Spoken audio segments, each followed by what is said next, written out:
வணக்கம்.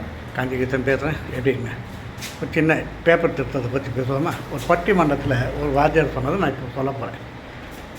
ஒரு செக்டரில் பேப்பர் திருத்தம் போயிருக்காங்க. அதில் ஓசூர் அதாவது ராணிப்பேட்டையில் அது மாதிரி சில இடத்துலேருந்து வந்திருக்காங்க. அதில் இவரும் இருக்கார். அப்போ ராணிப்பேட்டையிலேருந்து வந்த வாத்தியார் ரொம்ப வேகமாக திருத்துறார். ஒன் வேர்டு ஆன்சரு 3 லைனுக்கு 1.5 மார்க். பெரிய டாபிக் வச்சுருக்கு 3 மார்க். அது மாதிரி டக்குன்னு பேசி நிற்கும்போதே திட்டுறான். இவங்களாம் ஒரு மணி நேரத்துக்கு 15 பேப்பர் திட்டோன்னு ரூல். ஆனால் இவர் வேகமாக திட்டுட்டு ஒரு 1.5 மணி நேரத்தில் முடிச்சார் எல்லா பேப்பரையும். இவர் கேட்குறான், என்ன யார் எல்லாம் கரெக்டாக தான் எழுதுவாங்க, வேலையை பாரியா, எனக்கு தெரியும், நான் எவ்வளோ சர்வீஸ் வாத்தியார் அப்படின்றார். இது இப்படி ரொம்ப நாலாவது நாள் வரும்போது ஒரு வருது அதே மாதிரி திருத்துறான். அப்போ சொல்கிறார், ஐயோ கரெக்டாக பார்த்து மார்க் போடு, தமிழே புரியலையே அவன் எழுதுதுன்னு.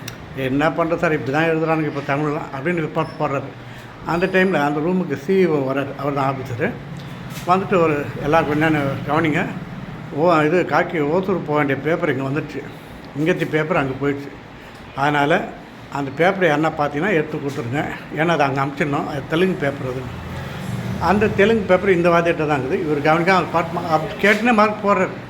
அப்புறம் இதை கண்டுபிடிச்சிட்டு இந்த பேப்பரை காக்கிநாடாக்கு அமுச்சிட்டாங்க. அதான் ஓசூருக்கே அமுச்சிட்டு, ஏன்னா ஓசூரில் ஒரே கிளாஸில் 4 சப்ஜெக்ட் ஆளுங்க இருப்பாங்க. அதனால் அந்தந்த பேப்பர் அவங்க போய்டும். அப்புறம் அந்த ஓசூருக்கு அங்கேருந்து தமிழ் பேப்பர் வந்தது, இங்கேருந்து இவர் பேப்பர் தெலுங்கு பேப்பர் அமைச்சார். இப்படி இருக்கும்போது அந்த ஓசூரில் இவங்க ஃபோன் போட்டு கேட்குறாங்க, என்ன சார் பேப்பர் வந்தது, எப்படி திருத்திட்டீங்களான்னு. இல்லை அங்கே யார் திருத்தான்னு தெரியல, எல்லாருமே கரெக்டாக திருத்திருக்காங்க, அந்த மார்க் அப்படியே நாங்கள் அப்ளை பண்ணுறோம். அப்போ எவ்வளோ நல்லா பண்ணியிருக்காப்பங்க. இவர் திருத்தந்து எல்லாமே ரைட்டுன்னா இந்த வாத்தியார் உண்மையிலே சூப்பர். இதை பார்க்கும்போது எங்கள் ஆளுக்கு ஒரு கதை ஒரு ஞாபகம். எங்கள் ஆளுக்கு செக்ஷன் அப்படின்னு சொல்லுவோம் இல்லையா, ஒவ்வொரு ஊருக்கும் என்னென்ன பேக் போகுது, லெட்ரு போகுது அப்படின்னு. அதை நாங்களும் ரொம்ப கண்குத்தி பாம்பாக வச்சு எல்லாத்தையும் செலக்ட் பண்ணி திருத்துவோம். ஒரு வாட்டி இன்னொருத்தர் ஒன்றுமே தெரியாதுன்னு சொல்லுவாங்க. அவர் திடீர்னு லீவிலேருந்து வந்தாரேன்ட்டு அந்த இடத்துல போட்டாங்க. அவர் அப்போயே சொன்னார், எனக்கு இது தெரியாது, இந்த வேலை தெரியாது, இது தெரிஞ்ச வரைக்கும் பண்ணணும்.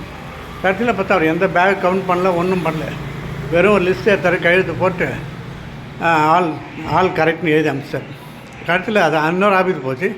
அங்கே பார்த்துட்டு இவருக்கு ஏதோ பெரிய ஓலை வரப்போகுது, அந்த ஓலை மீன்ஸ் ரிப்போர்ட் வரப்போகுதுன்னு நினச்சிட்டு இருந்தோம்.